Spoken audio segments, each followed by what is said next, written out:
On the morning of August 29, 1951, a physicist named Dr. Marcus Webb walked into his office at Los Alamos National Laboratory, sat down at his metal desk, and placed his security badge face down on the surface.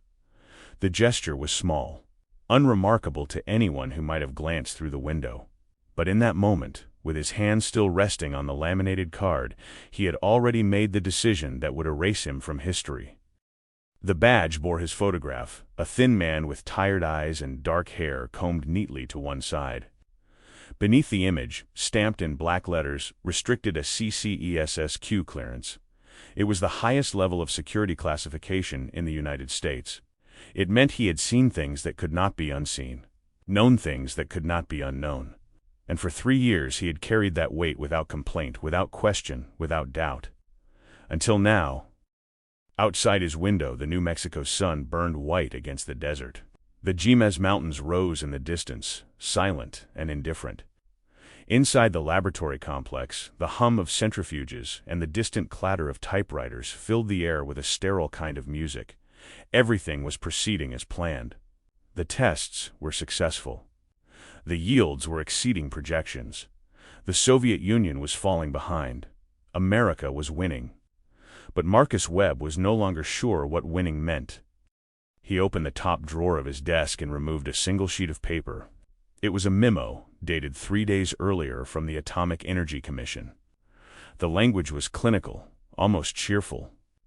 It outlined the projected casualty estimates for a theoretical deployment of the new Mark IV nuclear bomb over a city with a population density similar to Moscow. The numbers were presented in neat columns. Military targets, civilian infrastructure, estimated fatalities within the first 24 hours, 1.2 million. Within the first week, 3.7 million. The memo ended with a recommendation to proceed with full-scale production. Webb read it again, though he had already memorized every word. Then he folded it carefully and placed it back in the drawer. He locked the drawer. He stood. And he walked out of his office without looking back. No one stopped him. No one questioned him. He was Dr. Marcus Webb. He had helped design the core mechanism for the hydrogen bomb. He had worked alongside Oppenheimer, Teller, and Fermi. He was a patriot, a genius, a man who understood that freedom required sacrifice. But as he crossed the guarded perimeter of Los Alamos and drove his gray Chevrolet down the long dirt road toward Santa Fe, he felt nothing like a patriot. He felt like a man who had built a machine that could not be stopped. A machine that would consume the world, one city at a time, until there was nothing left to destroy. And he could not let that happen.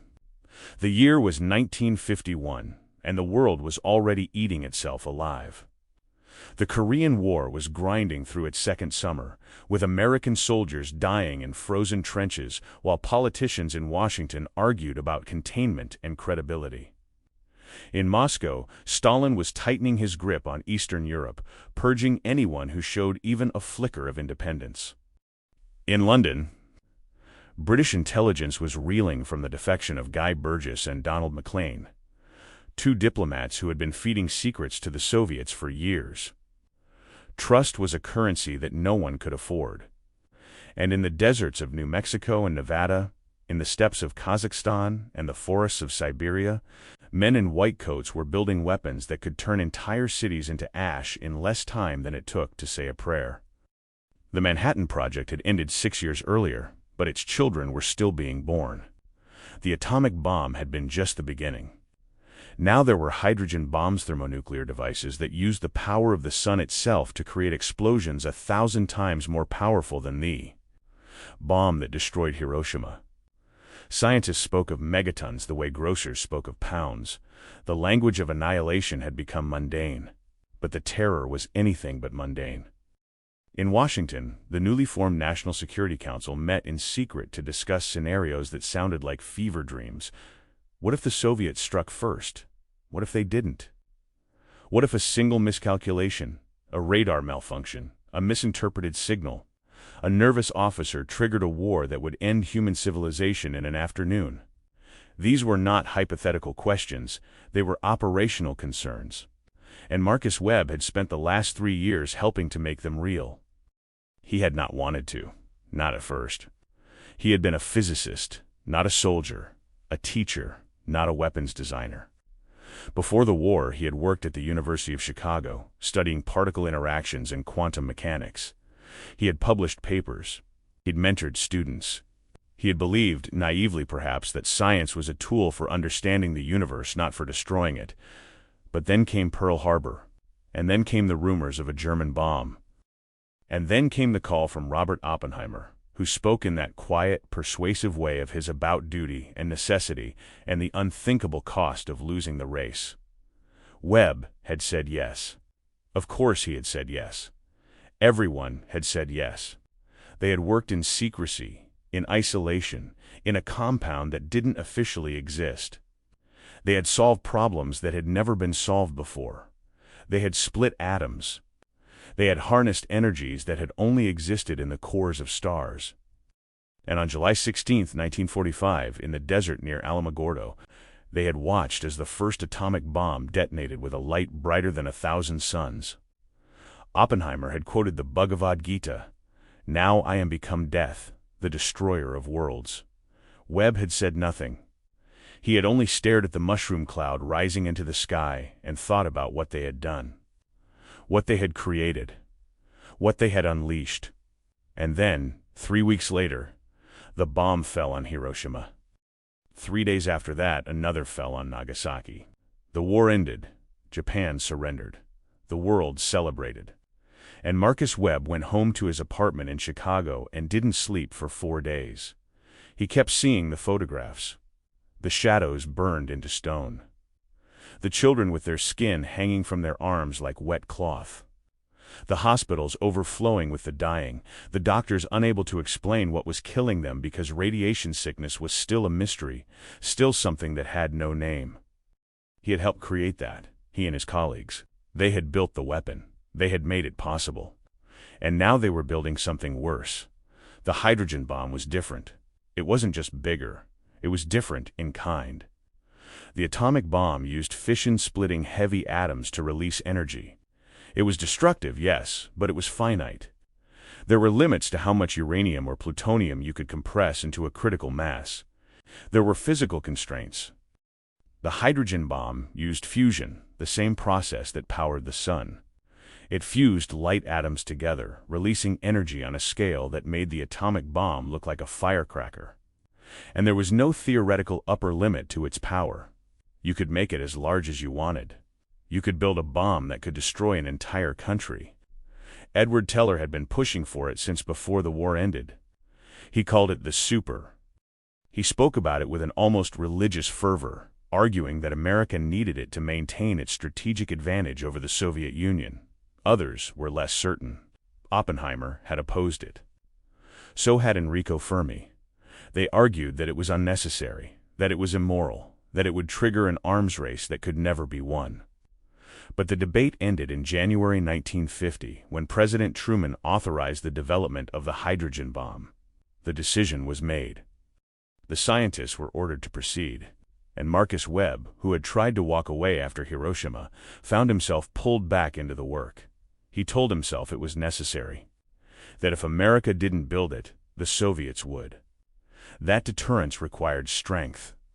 That the only way to prevent a nuclear war was to make the cost of starting one so unbearable that no rational leader would ever consider it. But the logic felt hollow. Because the men making these decisions were not always rational. And the weapons they were building were not designed to never be used. They were designed to be used effectively. Webb had spent the last year working on the triggering mechanism for the Mark IV hydrogen bomb. It was a technical problem, elegant in its complexity. How do you compress a sphere of fusion fuel to the point where it ignites? How do you control the timing of the detonation so that the maximum yield is achieved? He solved it. He and his team solved it. They ran the calculations. They built the prototypes, they tested the components. And 3 weeks ago, in a bunker deep beneath the Nevada desert, they had conducted a full-scale test. The explosion was visible from Las Vegas, 80 miles away. The shockwave rattled windows in Los Angeles. The mushroom cloud rose higher than any cloud had ever risen before. 50,000 feet into the stratosphere, where it flattened against the upper atmosphere like a fist punching through a ceiling.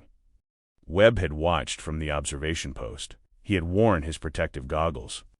He had counted the seconds between the flash and the blast, and when the roar finally reached them, a sound so deep and vast that it felt less like noise and more like the earth itself breaking, he had felt something inside him break as well. This was not defense. This was not deterrence. This was the machinery of apocalypse, and he had helped build it. The drive from Los Alamos to Santa Fe took 40 minutes. Webb kept his hands steady on the wheel, his eyes on the empty road ahead. The desert stretched out on either side, silent and ancient and indifferent to human ambition. He had not told anyone he was leaving. He had not filed a departure request. He had simply walked out, and no one had stopped him because no one suspected that Dr. Marcus Webb reliable. Loyal, patriotic Dr. Webb would ever do anything that might compromise national security. But that was exactly what he was about to do. In the glove compartment of his car, wrapped in a plain manila envelope, were 23 pages of technical diagrams and calculations. They were not the complete designs for the hydrogen bomb. He wasn't a traitor. Not in the way that Fuchs or the Rosenbergs had been traitors, but they were enough. Enough to show the world what was being built. Enough to prove that the weapon was real, that the tests had succeeded, that the arms race was accelerating beyond anyone's control. He had no plan for what to do with the documents. He had no contact with foreign agents. He had no desire to help the Soviet Union. He simply wanted the world to know. He wanted the politicians and the generals and the people who voted for them to understand what they were gambling with. He wanted anyone to say, "This is too much, we have to stop." But who could he tell? Who would listen? Who had the power to stop the machine once it was already in motion? He didn't know. And that terrified him more than anything else. Santa Fe appeared on the horizon, a low sprawl of adobe buildings glowing soft and golden in the afternoon light. Webb pulled into a gas station on the edge of town and sat in the car with the engine running. His hands were shaking now. He gripped the steering wheel until his knuckles turned white. A young attendant approached the window, smiling. "Fill her up, sir." Webb nodded. "Yes, please." The attendant began pumping gas, whistling a tune that Webb didn't recognize. It was a cheerful sound, innocent. The sound of someone who had no idea that the world might end in his lifetime. Webb envied him. When the tank was full, Webb paid with cash and pulled back onto the road. He drove through the center of town, past the plaza where tourists wandered and artists sold paintings of sunsets and coyotes. Everything looked normal. Everything looked safe. But it wasn't. It never had been. He found a small post office on a side street and parked outside. He sat in the car for a long time, staring at the envelope in his lap. If he mailed it, if he sent these documents to a journalist or a senator, or even just a university professor who might understand what they meant, there would be no going back. They would find out.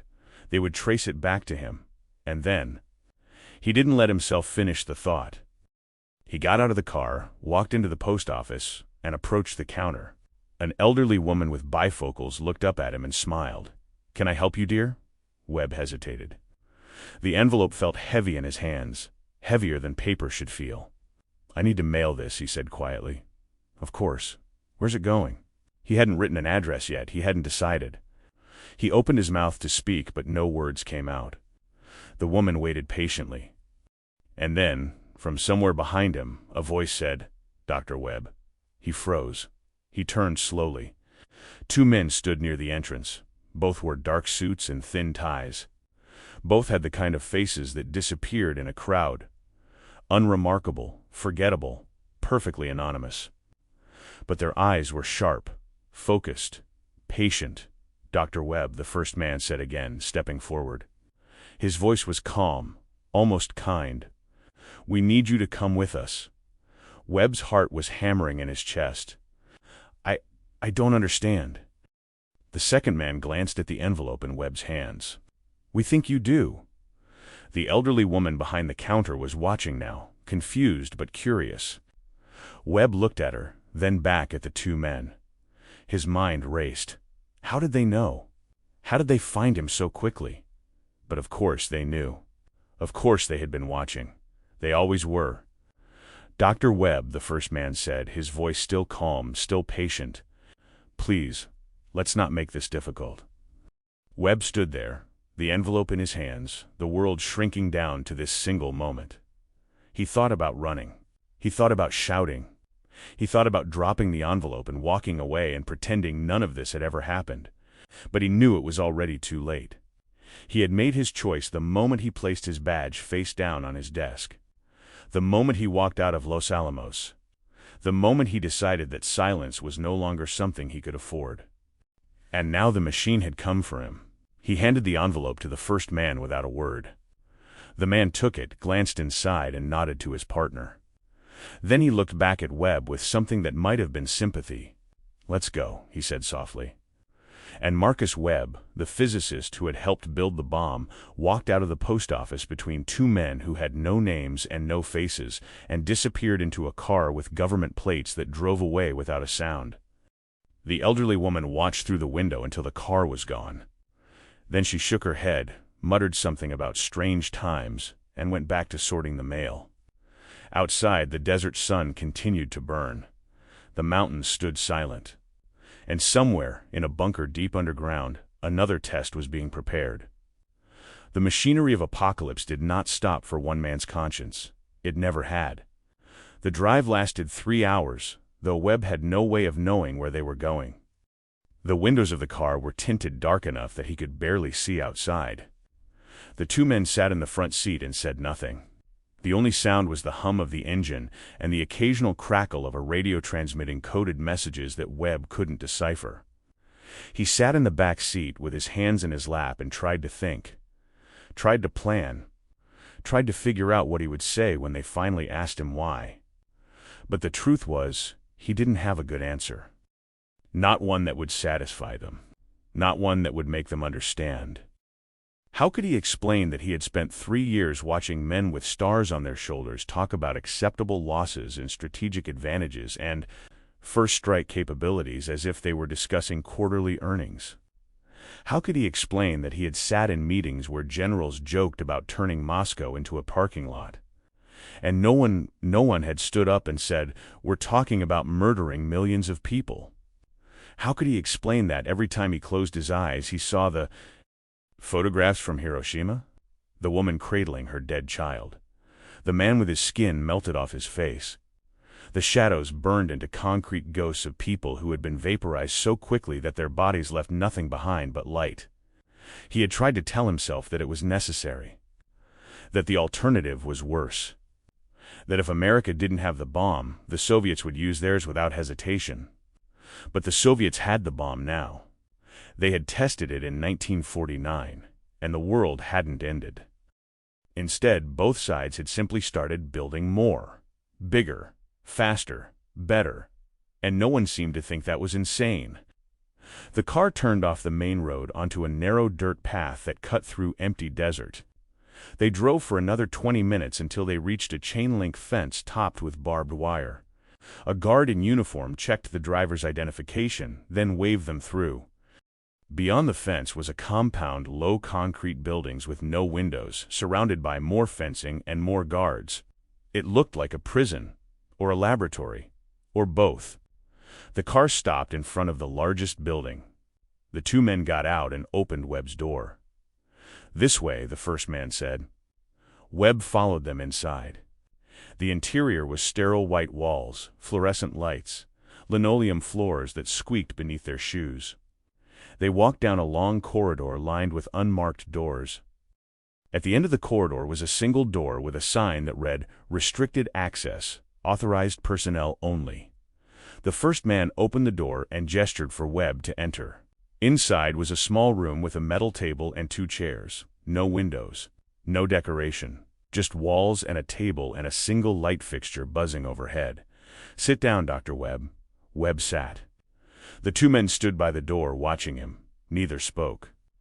They just watched, their faces blank, their hands folded in front of them. After a long silence, the door opened again, and a third man entered. He was older than the others, late 50s, maybe 60. His hair was silver and combed back from his forehead. He wore a dark suit like the others, but his had a small lapel pin, a silver eagle clutching arrows, and an olive branch. Webb recognized it. It was the seal of the Atomic Energy Commission. The man sat down across from Webb and placed a folder on the table between them. He opened the folder slowly, scanning the first page, then looked up at Webb with tired eyes. Dr. Marcus Webb, he said quietly, age 39. Born in Philadelphia. Educated at Princeton and the University of Chicago. Recruited to the Manhattan Project in 1943. Worked on the implosion mechanism for the plutonium bomb. Remained at Los Alamos after the war. Assigned to the thermonuclear weapons program in 1950. Q clearance. Spotless record. Until today. He closed the folder and folded his hands on top of it. Why? He asked simply. Webb stared at him. Why what? Why did you walk out of Los Alamos with classified documents? Why were you trying to mail them? Why are you sitting here instead of working on the most important project in American history? Webb said nothing. The man leaned forward slightly. I need you to understand something, Dr. Webb. I'm not here to punish you. I'm here to understand. Because, frankly, your behavior doesn't make sense. You're not a communist. You're not a Soviet sympathizer. You're not even a pacifist. You've worked on the atomic bomb without objection. So what changed? Webb looked down at his hands. They were still shaking. I saw the test, he said quietly. Which test? The Mark IV. 3 weeks ago, in Nevada. The man nodded slowly. You saw the test, and I realized, we've gone too far. The man's expression didn't change. Too far. Yes. Too far toward what? Webb looked up at him. Toward the end of everything, the man sighed. He leaned back in his chair and rubbed his eyes. When he spoke again, his voice was softer, almost gentle. Dr. Webb, I understand what you're feeling. I do. Every scientist who has worked on these weapons has felt it at some point. The weight of it. The responsibility. But you have to understand, what we're doing isn't madness. It's deterrence. The Soviets have the bomb. If we don't stay ahead of them, if we don't show them that we're willing and able to respond to any aggression, then we're inviting them to strike first. And if that happens, millions of Americans will die. Do you understand that? I understand, Webb said. But I also understand that if we keep building these weapons, if we keep testing them and refining them and preparing to use them, eventually someone will. Maybe not today, maybe not tomorrow, but eventually. Then we make sure it's never necessary. How? Webb's voice rose slightly. How do you make sure it's never necessary when both sides have enough firepower to destroy the world 10 times over? When every mistake, every miscalculation, every moment of panic could trigger a war that kills everyone? You can't control that. No one can. The man was quiet for a long moment. Then he stood and walked to the door. He paused with his hand on the handle and looked back at Webb. You're right, he said. We can't control it, but we have to try because the alternative is surrender. And surrender means losing everything we've built, everything we believe in, everything that makes this country worth defending. He opened the door. Think about that, Dr. Webb. Think about whether your conscience is worth more than the survival of your country. He left. The 2 men followed him out. The door closed with a soft click, and Webb was alone. He sat in the chair for a long time, staring at the empty folder on the table. His hands had stopped shaking. He felt numb, hollow. He thought about his wife, Helen. She was back in Los Alamos, probably wondering where he was. She didn't know about the documents. She didn't know about his doubts. He had never told her. He had never told anyone. He thought about his daughter, Emily. She was 7 years old. She liked to draw pictures of horses and ask impossible questions about the stars. She had no idea what her father did for a living. She only knew that he worked at a place called the Lab, and that sometimes he came home late and smelled like chemicals. He thought about the test, the mushroom cloud, the light brighter than the sun, the shockwave that rattled windows 80 miles away. And he thought about the memo. The casualty estimates. 1.2 million in the first 24 hours. 3.7 million in the first week. The door opened again. This time, only one man entered. He was younger than the others, mid-30s maybe. He wore a white coat instead of a suit, and he carried a leather medical bag. "Hello, Dr. Webb," he said pleasantly. "I'm Dr. Carver. I'm here to conduct a brief evaluation." Webb looked at him. "What kind of evaluation?" "Just routine. We want to make sure you're in good health, mentally and physically." He set the bag on the table and opened it. Inside were syringes, vials, and small instruments that Webb didn't recognize. "I'm fine," Webb said. Dr. Carver smiled. "I'm sure you are. But protocol is protocol." He filled a syringe with clear liquid from one of the vials. "This will help you relax. You've had a stressful day." Webb stared at the syringe. "What is that?" "Just a mild sedative." "Nothing to worry about. I don't need a sedative. I understand. But it's standard procedure for cases like yours." "Cases like mine?" Dr. Carver's smile didn't waver. "Individuals experiencing acute stress related to classified work.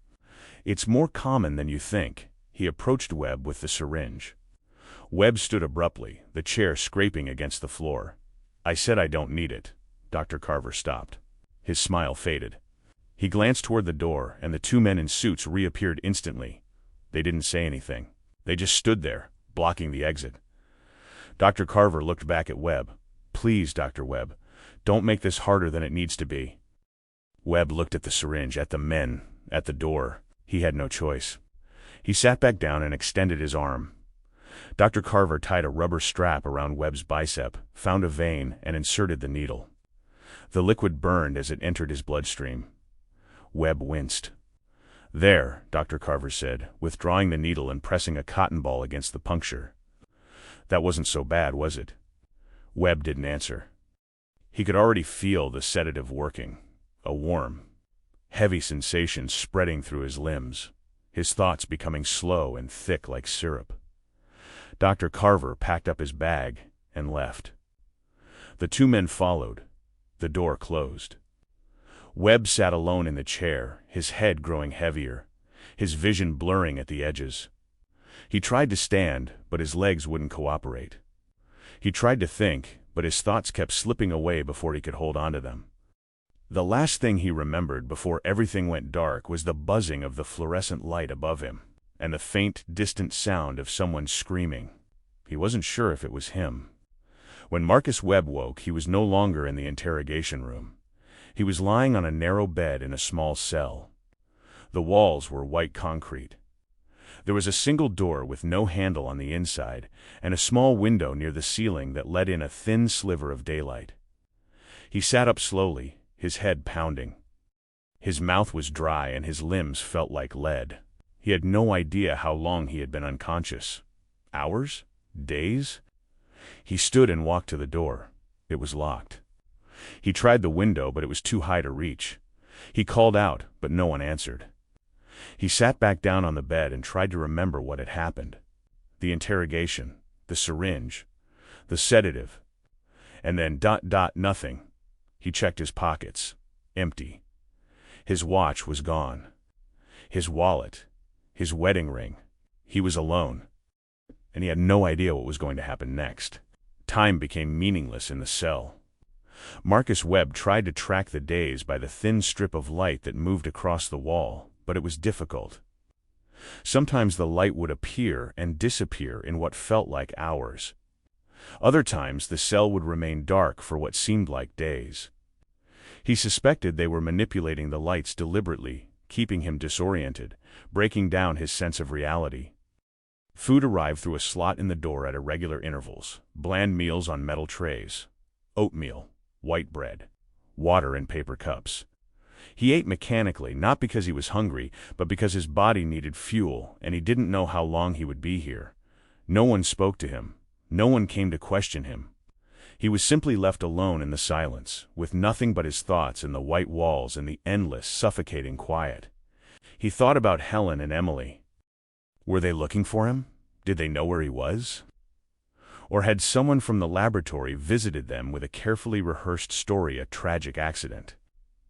A sudden illness? A mission that required his immediate departure? He thought about his colleagues. Had anyone noticed his absence? Or had his disappearance been explained away so smoothly that no one thought to ask questions? He thought about the documents, the manila envelope. 23 pages that had been in his possession for less than 3 hours before they were taken from him. Had they been destroyed? Or were they sitting in a file somewhere, marked classified, locked away in a vault where they would never see daylight again? And he thought about the bomb, always the bomb, the mushroom cloud rising into the stratosphere, the calculations, the casualty estimates, the cold clinical language of annihilation. He had wanted to stop it. He had wanted someone to know, someone to care. But all he had accomplished was his own erasure. On what he estimated was the 6th day, though it could have been the 4th or the 10th, the door finally opened. Dr. Carver entered, carrying his leather bag. Behind him were the 2 men in suits, silent and expressionless as always. "Good morning, Dr. Webb," Carver said cheerfully. "How are you feeling?" Webb said nothing. He sat on the edge of the bed and stared at the floor. Carver set his bag on the small table bolted to the wall and began removing instruments. "I'm here to continue your evaluation. We need to make sure you're responding well to treatment." "Treatment," Webb said flatly. "I'm not sick." "Of course not," Carver agreed. "But you were experiencing significant psychological distress, acute stress, paranoia, irrational thinking. These are symptoms that require intervention. I'm not paranoid. And I'm not irrational." Carver smiled. "I understand you believe that, Dr. Webb. But the fact remains, you attempted to remove classified materials from a secure facility. You were planning to disseminate information that could compromise national security. Those are not the actions of a man thinking clearly." Webb looked up at him. "I was thinking more clearly than I ever have in my life." Carver's smile faded slightly. He filled a syringe with the same clear liquid as before. "I see. Well, let's see if we can help you gain some perspective." Webb didn't resist this time. He knew it was pointless. The 2 men stood by the door, ready to intervene if necessary. And even if he fought, even if he somehow managed to overpower all 3 of them, where would he go? He was in the middle of nowhere, surrounded by fences and guards and men with guns who followed orders without question. He extended his arm. Carver administered the injection, then stepped back and observed Webb carefully. "This time, you'll remain conscious. I want to ask you some questions." The sedative worked quickly. Webb felt the familiar warmth spreading through his body, the heaviness in his limbs. But Carver was right. He didn't lose consciousness. His mind remained awake, though everything felt distant and muffled, as if he were underwater. "Good," Carver said, pulling up a chair. "Now, Doctor Webb, I want you to tell me about your relationship with your father." Webb blinked. "What? Your father? Tell me about him. What does that have to do with anything? Humor me." Webb's thoughts moved slowly, sluggishly. "He was a teacher. High school mathematics. He died when I was 17. How did he die?" "Heart attack. Were you close?" Webb hesitated. The drug made it difficult to lie, difficult to hide. "No, not particularly." "Why not?" He was stern, demanding. "Nothing I did was ever good enough." Carver made a note on a clipboard. "And your mother? She raised me." "She did her best. Did you love her?" "Yes. Do you still?" "She's dead. I'm sorry." Carver's voice was flat, clinical. "When did she die?" 1947. "Before or after Hiroshima?" Webb's jaw tightened. "After. Did she know what you did during the war?" "No." "Why not?" "It was classified. But you could have told her in general terms. You could have said, 'Mother, I helped build the atomic bomb.' Why didn't you?" Webb said nothing. Carver leaned forward. "Because you were ashamed." "No. Yes. You were ashamed. You knew, even then, that what you had done was monstrous. And you couldn't bear to tell the woman who raised you that you had become a destroyer of worlds. That's not true, isn't it? Carver's voice was soft now, almost kind. Dr. Webb, you carry enormous guilt. It's eating you alive. The bomb. Hiroshima. Nagasaki, the hydrogen tests. Every life lost. Every child burned. Every city reduced to ash. You believe it's your fault. It is my fault, Webb said quietly. I helped build it. No, Carver said firmly. You followed orders. You did your duty. You helped protect your country from an existential threat. The guilt you feel is irrational. It's a psychological disorder. And that's what we're here to treat. Webb looked at him through the haze of the drug. You're trying to make me forget. Not forget, accept. There's a difference. Carver stood and returned his instruments to the bag. You'll feel better soon, Dr. Webb, I promise. He left with the two men, and the door locked behind them. Webb sat on the bed, his mind swimming. He tried to hold on to his anger, his conviction, but the drug made everything feel uncertain. Had he been wrong? Had his actions been irrational? Was the guilt he felt nothing more than a symptom of mental illness? No, he couldn't let them do this. He couldn't let them rewrite his conscience. But as the hours passed and the drug slowly wore off, he felt a new kind of fear settling over him. What if they succeeded? What if, after enough injections and enough sessions and enough time locked in this white cell, he stopped believing in his own mind? What if he looked back at the moment when he walked out of Los Alamos and thought, that man was insane? That man wasn't me. What if they erased not just his memory but his soul? The sessions continued. Every few days, or what felt like days, Dr. Carver would return with his bag and his questions and his injections. Each time, the questions became more personal, more probing. They dug into Webb's childhood, his marriage, his fears, his dreams. They asked about his loyalty, his beliefs, his understanding of duty and sacrifice. And each time, Webb felt a little more of himself slipping away. He tried to resist. He tried to hold on to the memory of why he had walked out of Los Alamos in the first place. But the drugs made it difficult to think clearly, and the isolation made it difficult to remember what was real and what was manufactured. Sometimes, late at night, or what he assumed was night, he would lie on the narrow bed and try to picture Emily's face. But the image kept fading, becoming blurrier, until he could no longer remember the exact color of her eyes or the sound of her laugh. He was being erased, not quickly, not violently, but slowly, methodically, like a photograph left too long in the sun. On what might have been the 30th day, or the 50th, or the 100th, the routine changed. The door opened, but Dr. Carver did not enter. Instead, it was the man with the silver hair, the one from the Atomic Energy Commission. He carried no folder this time. He simply walked into the cell, pulled up the chair, and sat down across from Webb. For a long time, neither of them spoke. Finally, the man said, "You look tired, Dr. Webb." Webb said nothing. "I want you to know that none of this brings me any pleasure," the man continued. "You're a brilliant scientist. You've contributed more to this country's security than most people will contribute in 10 lifetimes. But you made a choice, a very dangerous choice. And now we have to decide what to do with you." Webb looked at him. His voice was hoarse from disuse. "What are my options?" The man considered the question. "That depends on you. If we believe that you've genuinely recovered, that you understand the error in your thinking, and that you're no longer a security risk, then you could potentially return to work, under supervision, of course, with certain restrictions. And if you don't believe that?" The man's expression didn't change. "Then you'll remain here, indefinitely. For how long?" "As long as necessary." Webb closed his eyes. "You mean forever?" "I mean as long as necessary." Silence filled the cell. "There's a third option," the man said quietly. Webb opened his eyes. "You could simply disappear," the man said. "Not like this, not locked in a cell, but quietly, peacefully, a new identity. A small house in a rural town somewhere far from here, a modest stipend, a life where you're no longer Marcus Webb, physicist.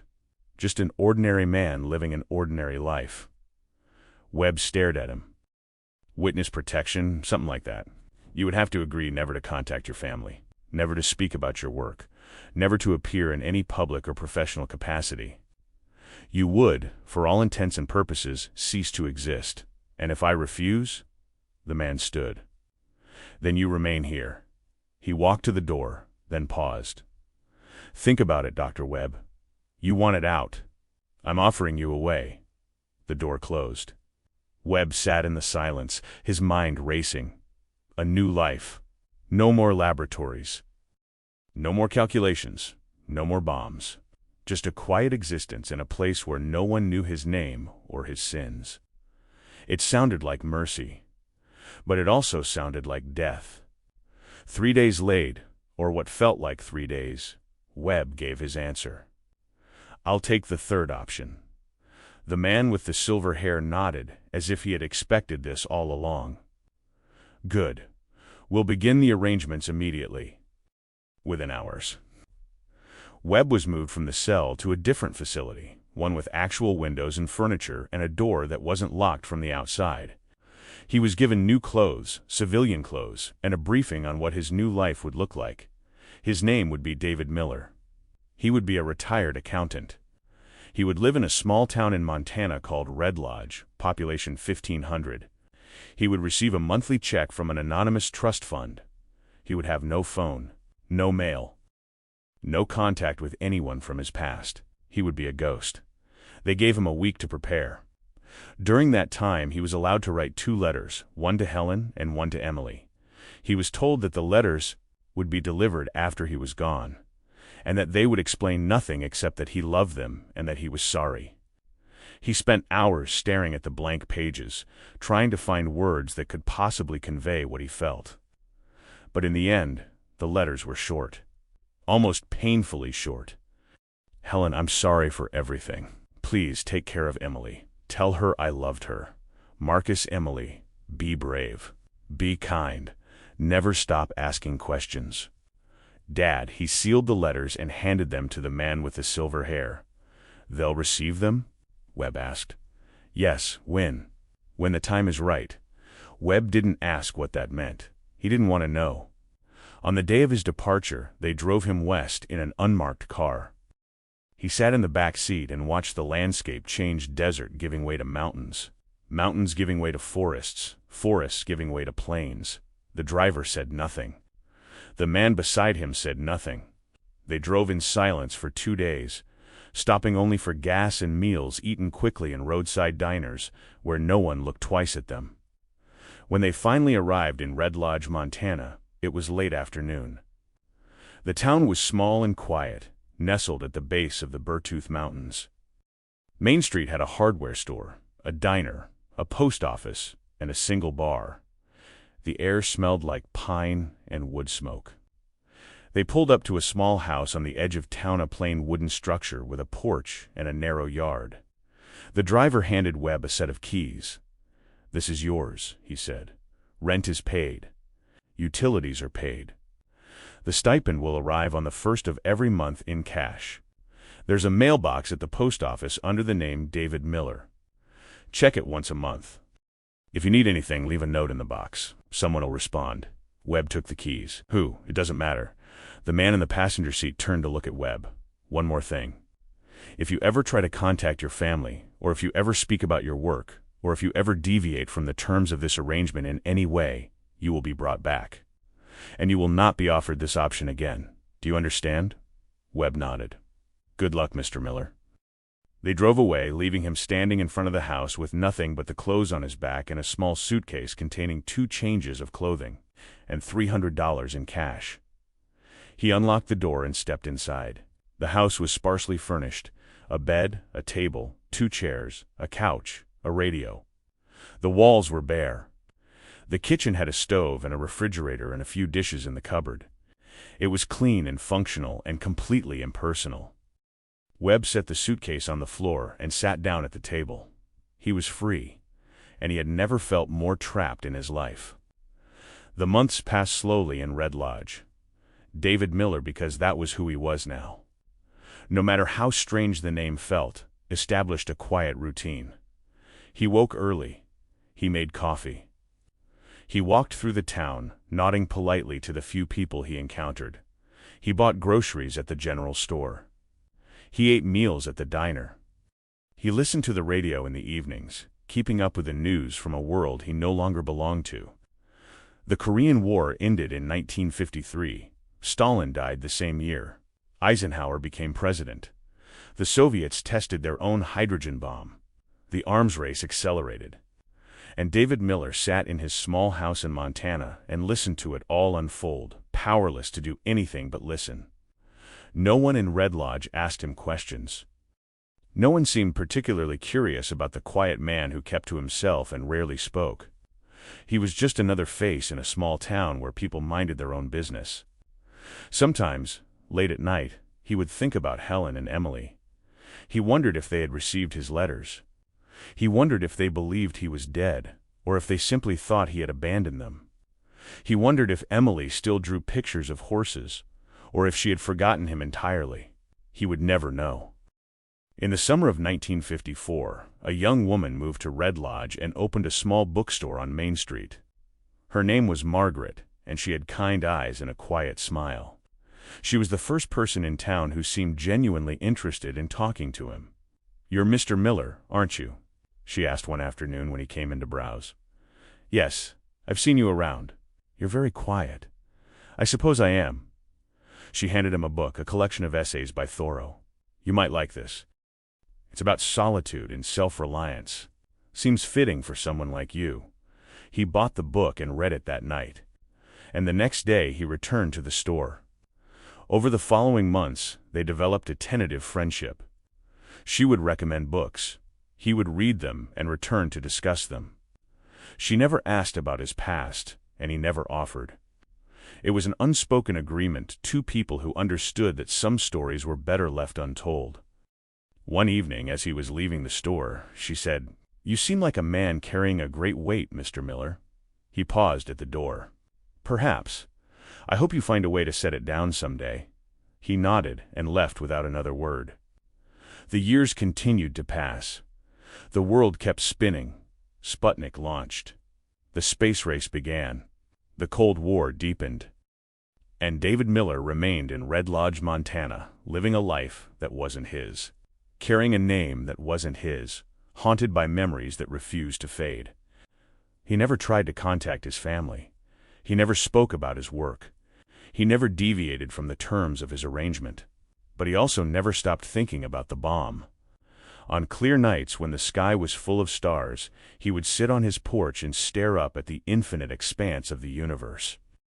And he would think about how much effort humanity had put into finding ways to destroy itself. How brilliant minds like his had been turned toward the singular purpose of creating weapons that could end civilization in an afternoon. And he would wonder if it had all been inevitable. If the moment the first human discovered fire, the path toward annihilation had already been set. Or if somewhere along the way someone could have said, "No, this is too far. We stop here." But no one ever did. In the autumn of 1959, David Miller, formerly Dr. Marcus Webb, woke one morning with a pain in his chest. It was sharp and sudden, and it took his breath away. He sat on the edge of his bed and waited for it to pass, but it didn't. It only grew worse.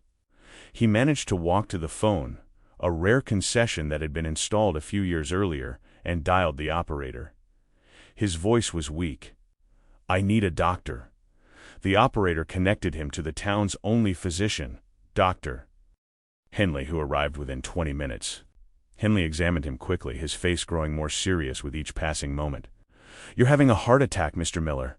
I need to get you to the hospital in Billings." "No," Webb said quietly.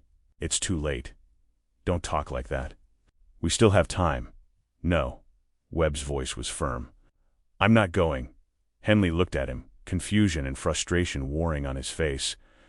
"Mr. Miller, if you don't get treatment, you're going to die. I know." Henley didn't understand. How could he? He didn't know that David Miller was a fiction. He didn't know that Marcus Webb had died years ago, locked in a white cell where they tried to erase his mind. He didn't know that the man lying before him had built weapons capable of ending the world, and that he had spent the last 8 years trying to forget. "Is there anyone I should call?" Henley asked softly. "Family?" Webb thought about Helen. About Emily. About the letters he had written that might never have been delivered. "No," he said. "There's no one." Henley stayed with him until the end. It didn't take long. The pain faded. The room grew dim. And Marcus Webb David Miller closed his eyes and let go. They buried him in the small cemetery outside Red Lodge. There was no funeral, no mourners, just Dr. Henley and Margaret from the bookstore, and the pastor who said a few words over a grave marked with a simple stone. David Miller, 1912-1959. Rest in peace. Margaret placed a small bouquet of wildflowers on the grave. "I never knew much about him," she said to Henley, "but he seemed like a good man." Henley nodded. He was. Neither of them knew the truth. No one ever did. In the files of the Atomic Energy Commission, there is a folder marked WEBB. Marcus's file closed 1951. Inside are a few pages of technical notes, a brief psychological evaluation, and a single memo stamped classified in red ink. The memo reads, "Subject exhibited signs of acute psychological distress and attempted unauthorized removal of classified materials. Subject was detained and treated for stress-induced paranoia. Following evaluation, subject was deemed unfit for continued service and was removed from active duty under National Security Directive 47. Subject status, deceased 1951. Cause undisclosed. Records sealed by order of the director." The memo is dated September 15, 1951, 8 years before David Miller died in Montana. Marcus Webb had been erased from history long before his heart stopped beating. The Manhattan Project gave birth to the atomic age. The scientists who built the bomb believed they were protecting freedom. They believed they were preventing tyranny. They believed the weapon would end all wars. Instead, it created a world where two superpowers held guns to each other's heads for 40 years, and every citizen lived with the knowledge that annihilation was only one mistake away. Some of those scientists became heroes. Their names are remembered, their contributions celebrated. Others disappeared. Not because they were traitors, not because they were cowards, but because they asked a question that no one wanted to answer. What have we done? Marcus Webb was one of the disappeared, a physicist who helped build the hydrogen bomb, then tried to stop it. A man who believed that conscience was more important than loyalty. A man who was punished not for betraying his country, but for refusing to betray himself. His story was erased. His name was removed. His family was told he was gone, and they were never told why. And in a small town in Montana, a man named David Miller lived out his days in silence, carrying a secret that could never be spoken. The machinery of apocalypse did not stop for him. It never stopped for anyone. It's still running today. Somewhere, in bunkers beneath the earth, in submarines beneath the sea, in silos hidden in the deserts and forests and plains, the weapons still wait.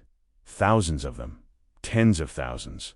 Each one more powerful than the bomb that destroyed Hiroshima. Each one capable of turning cities into ash in seconds. And the men who control them still believe they're protecting freedom. Still believe they're preventing tyranny. Still believe the weapons will never be used. Marcus Webb knew better. He saw the test. He saw the mushroom cloud. He saw the light that could end the world, and he tried to stop it. But the machine was already too big, too powerful, too inevitable. And so he disappeared. Not into death, but into silence. Into a life that wasn't his. Into a grave marked with a name that wasn't his. Into history's long list of men who dared to ask, should we, instead of can we? And the world kept building bombs, because that's what the world does. If stories like this make you reflect on how fragile peace really was, and how fragile it still is, consider subscribing. There are many more Cold War stories that should never be forgotten. Stories of people who lived in the shadow of annihilation and tried, in their own small ways, to pull humanity back from the edge. They didn't always succeed, but they tried, and that, perhaps, is worth remembering.